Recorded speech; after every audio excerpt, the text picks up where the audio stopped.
Brittany Maynard's 30th birthday is 5 weeks away. She is not planning to see it. We first reported last week on this young woman with terminal cancer. Her story is restarting a national debate over medical aid in dying.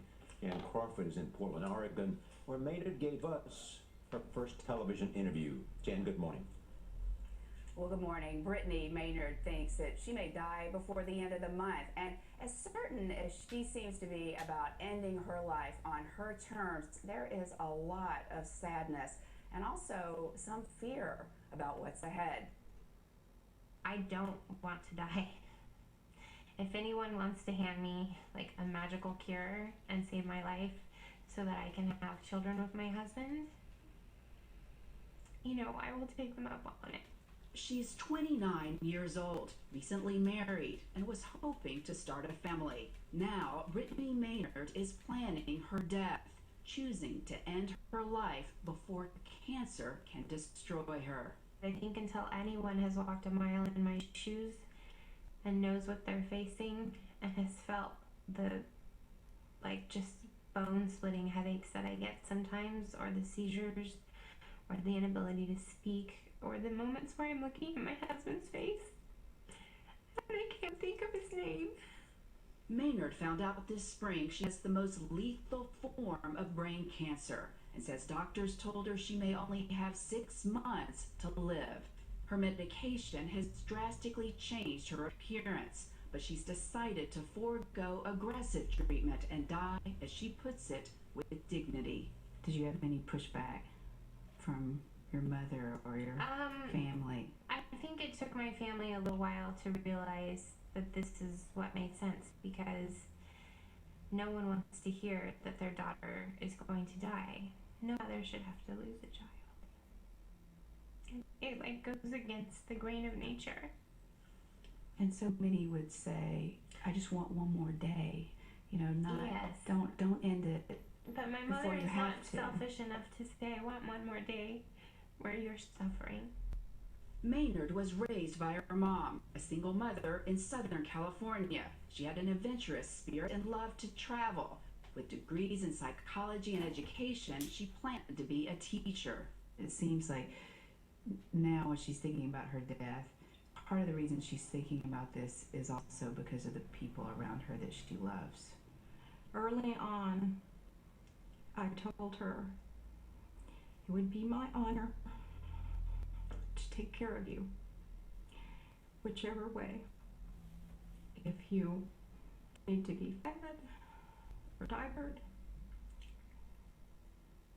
it would be my honor. Because that's what mothers do. You take care of your little girl. That was important for me, for her to know. Did you just think, no, I want her to be here for as long as, even if she's in bed sick, I can lie down with her. There's absolutely that. The idea of wanting my wife to be at my side forever. That was the original plan, right? But the reality that I guess that feeds into the argument of quality of life versus just quantity. Maynard said she's choosing quality. After her diagnosis, she moved to Portland, Oregon, one of 5 states where it's legal for doctors to help terminally ill patients take their own lives. She decided to partner with the leading organization that's pushing other states to change their laws. I know that it's there when I need it. She even talked about plans for a specific day to end her life, November 1st, 6 days after her husband's birthday. So November 1st became kind of a date for me to almost make it to. It was a goal. Yeah. Not at the deadline. That's the idea, and that's a huge conception, and I feel like people who are against this healthcare choice have tried to make it into a deadline, and I may be alive on November 2nd, or I may not, and that's my choice. Her candor about death has revived the national debate over physician aid in dying. In a recent poll by the New England Journal of Medicine, 67% of healthcare providers said they oppose the practice, as does the American Medical Association. Many fear it could be abused in cases involving the elderly and disabled. Dr. Daniel Samalsi is the medical ethicist at the University of Chicago. If I were her doctor, I would certainly try to talk her out of it.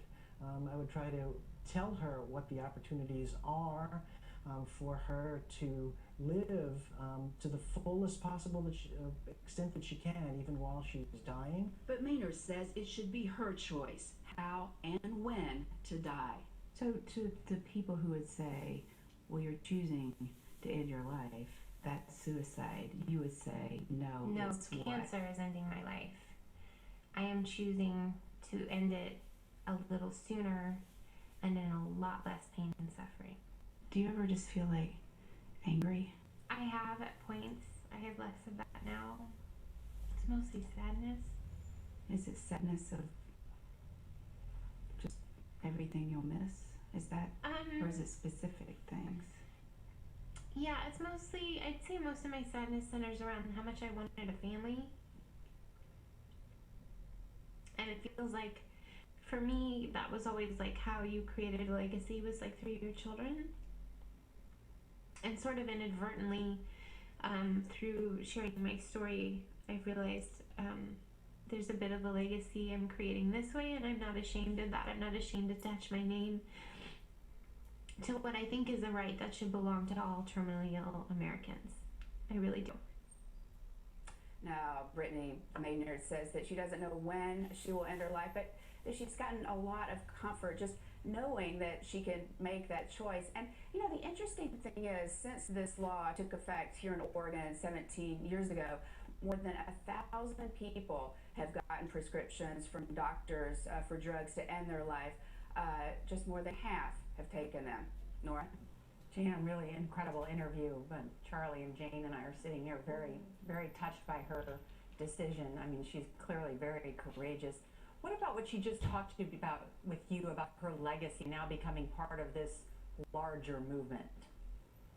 Well, you know, some people have kind of almost criticized her somewhat, and the group that's pushing for changes in these state laws, saying that this group is almost using her and using her story to try to make these changes. And I asked her about that, and she said, you know, they may be using me to bring about these changes in the laws and to encourage wider acceptance of this practice. And I'm okay with that, because this is something that I believe in, and this is something that's important. So if they're using me, fine. I mean, that was kind of her bottom line. Jan, thank you. Thank you so much, Jan.